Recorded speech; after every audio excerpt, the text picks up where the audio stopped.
Bueno, Fidel y Raúl Castro recibían dinero de Pablo Escobar, en directo, con pocos intermediarios. Eso es lo que dice Popeye, la mano derecha de Pablo Escobar. Nunca antes nadie lo había dicho tan claro ni con tanto conocimiento de causa. Desde los 70 muchos lo han venido diciendo, pero nadie ha podido comprobarlo, que los hermanos Castro estuvieron involucrados en el narcotráfico. Hoy un alto oficial de la escolta de Fidel Castro está con nosotros. Se llama el teniente coronel Juan Reinaldo Sánchez. Era un hombre de extrema confianza de Fidel, a tal punto que le llevaba el diario personal de Fidel Castro. Y Sánchez dice que él sí oyó hablar del tema del narcotráfico. Pero antes vamos a escuchar a Popeye para que usted vea lo que Popeye dice.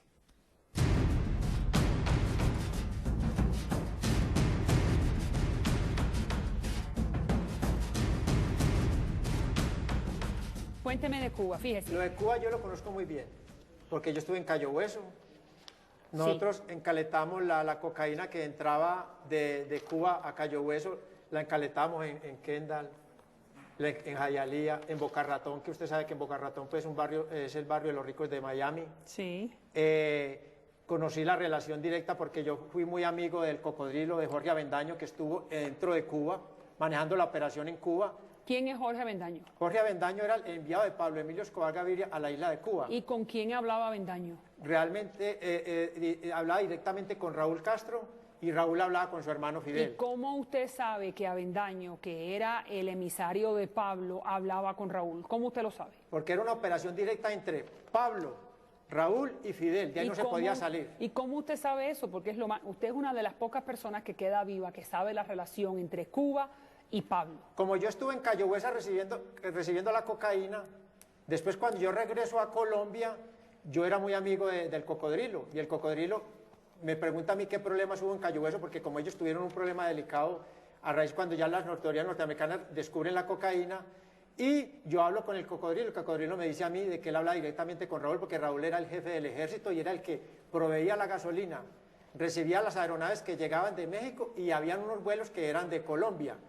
Usted me dice a mí que el emisario de Pablo Escobar hablaba directamente con Raúl Castro. Raúl Castro. ¿Se lo dijo a usted? Me lo dijo a mí y yo lo oí en reuniones cuando estaban con el patrón, porque eso se hablaba. ¿Qué oí en reuniones? En las reuniones y cuando venían los emisarios de Cuba. Esta persona que usted tiene sentada al frente, Popeye, John Jairo Velázquez Vázquez, era de extrema confianza de Pablo Emilio Escobar Gaviria. En el año 1988, Pablo Emilio Escobar Gaviria me entrega una carta a mí. Yo andaba con otros papeles ya, yo estaba lo que llamamos con cédula falsa, enchapado. Me entrega una carta de este grosor para Raúl y Fidel Castro. Okay. Esa carta, ¿a quién tengo que entregársela yo? Tengo que ir a México. En el aeropuerto de México se coordina por intermedio de un emisario del patrón para que me espere el Nobel de Literatura Gabriel García Márquez, el mismo de 100 años de soledad. Ahí me espera el Nobel. Inclusive la policía del aeropuerto no me dejan ni requisar ni nada, me reciben en la escalerilla del avión y ellos mismos me recogen mi equipaje, yo voy y le entrego la carta al Nobel de Literatura. ¿Esa carta para quién es? Para Raúl y Fidel Castro. De parte de Pablo. De parte de Pablo Emilio Escobar Gaviria, el mismo Pablo que hemos hablado toda la tarde del día de hoy. Esa carta era para volver a recomponer el narcotráfico, porque ese narcotráfico nace en el año 84, viene desde Panamá, Nicaragua, Cuba. Ok, y entonces dígame lo que Pablo le dice a usted. Pablo dice, según usted dice en el libro, que decía Pablo que hacer negocios con Raúl Castro era muy bueno porque Raúl era un hombre serio y emprendedor. Emprendedor. ¿Qué se trataba de ello? Se trataba de apoyar la revolución cubana y de entrar la droga directamente a Miami, porque cuando se entra la droga por México, la droga llega a Los Ángeles, y en Los Ángeles vale 11.000, en esa época valía $11.000 un kilo de cocaína, y en Miami vale $16.000. Y también se trata, la ruta es costosa, porque tienen que ver los mexicanos, claro. Pero el patrón mandaba por un lado y por el otro, porque también hay vuelos desde Colombia que llegan directamente a Cuba, pero ¿cuál era la cosa que el patrón buscaba con Raúl? El patrón buscaba que Raúl le consiguiera los similares a los Sting, los T-Riders. Claro, pero quedémonos nuevamente en la relación entre Pablo y Raúl. ¿Cómo a usted le consta? Porque el gobierno cubano ha dicho muchas veces que el autor de todo el narcotráfico era el general Ochoa y que por eso terminó en el paredón. ¿Cómo a usted le consta que Raúl hablaba con Pablo? Yo nunca oí al patrón hablando de general Ochoa, siempre hablaban de Raúl y Fidel. Y cuando venían los emisarios eran de parte de Raúl y Fidel. Y no creo que hayan dos Raúl y dos Fidel Castro Rus Entonces usted nunca oyó hablar del general Ochoa. No, solo hablaban de Raúl y Fidel, era lo que se hablaba ahí. El general Ochoa lo manejaba era Raúl, que ese era el puente para ellos manejarlo. Pero el que proveía, el que ordenaba proveer el combustible para las aeronaves que llegaban de Colombia y de México era Raúl. ¿Cómo usted lo sabe? Porque me lo contaba el cocodrilo a mí. ¿Y el cocodrilo quién era otra vez? El cocodrilo era el enviado de Pablo Emilio Escobar Gaviria a la isla de Cuba a hablar directamente con Raúl y con Fidel. Ellos proveían el combustible para las lanchas rápidas entre Cuba y Cayo Hueso. ¿Dónde está el cocodrilo ahora? El cocodrilo está muerto. El cocodrilo muere en Costa Rica.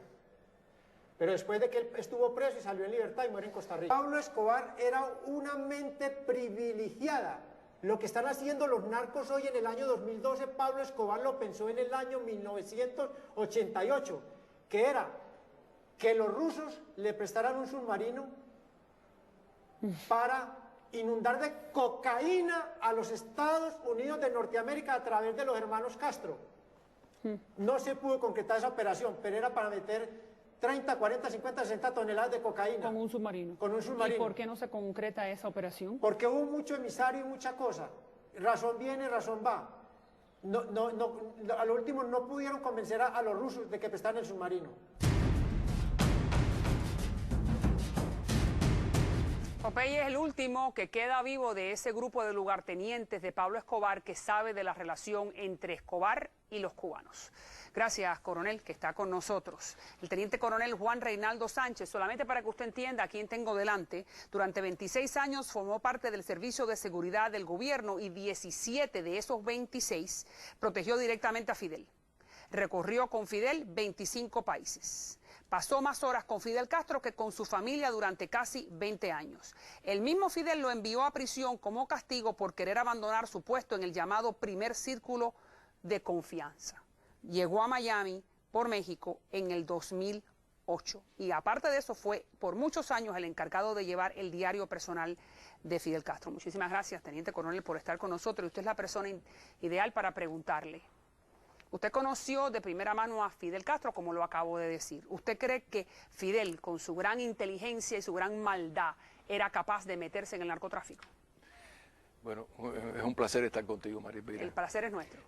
Sí, incluso yo tengo la certeza, porque oí una conversación entre Fidel y el ministro hablante, de que Fidel era el que estaba dirigiendo la droga, todo este endamiaje de la droga en Cuba, como Raúl también estaba dirigiendo otra parte. Ahora, es bueno ver y hablar sobre cómo estaba estructurado este sistema de mando en esta operación de la droga, porque Fidel estructuró esto como si fuera una pequeña célula del movimiento 26 de julio. O sea, tenemos en una cabeza a Fidel Castro, tenemos en otra cabeza a Raúl Castro. Fidel Castro atendía directamente a Abrantes, que es la conversación que yo oí en Palacio, que te la voy a contar después. Y Raúl atendía directamente a Ochoa. Entre Fidel y Raúl sí había comunicación. Pero Abrantes dirigía a todos los demás del Ministerio del Interior, lo que sea Tony de la Guardia, Padrón, etcétera, quién era Abrantes, para el hermano latinoamericano que no sabe quién es. Claro. Abrantes era el ministro del Interior en aquella época, que fue por muchos años jefe de la escolta de Fidel. Fidel lo manda a los órganos de seguridad y de ahí, después que sale Ramiro, creo, en su segundo mandato, asume la dirección del Ministerio del Interior. Y Abrantes está en su puesto, en este puesto que usted me dice, en el momento que Pablo Escobar está en Colombia dirigiendo el cartel de Medellín. Claro, él está y las fechas coinciden. Sí, él está en funciones en esos momentos. Entonces, Abrantes, como te decía, dirigía a Tony de la Guardia, a Padrón, a todos los demás implicados en la droga del departamento MC, de la inteligencia, y Ochoa se encargaba de dirigir a Martínez y toda la otra parte del ejército. ¿Qué sucede con esto? Que hay que decirlo, ¿no? De una manera muy inteligente, cuando se da todo el proceso de la causa 1 del 89, lo primero que hace Fidel y Raúl Castro es descabezar el hilo que los une con estos implicados de la droga. Fusilan a Ochoa, se corta el hilo de la conexión Ochoa hacia Raúl y va preso Abrantes en la causa número 2 con 30 años y después muere en prisión y se corta el hilo de la comunicación de esta parte del Ministerio del Interior, del oficial del Ministerio del Interior, con la droga hacia Fidel Castro. O sea, cortan ese hilo y ellos quedan entonces, lo que me está sin ninguna diciendo es conexión. que es un endamiaje o que es una operación para borrar la evidencia que ellos estaban relacionados con el narcotráfico. Eso es lo que usted me está diciendo. Las palabras de Popeye, ¿usted piensa que son palabras? ¿Se le puede creer? Sabemos que este señor es un asesino, fue un sicario, que su historial no es un historial limpio. Ahora, ¿usted le cree lo que él dice? Mira, yo creo que Popeye sí tiene mucha verdad en lo que está diciendo.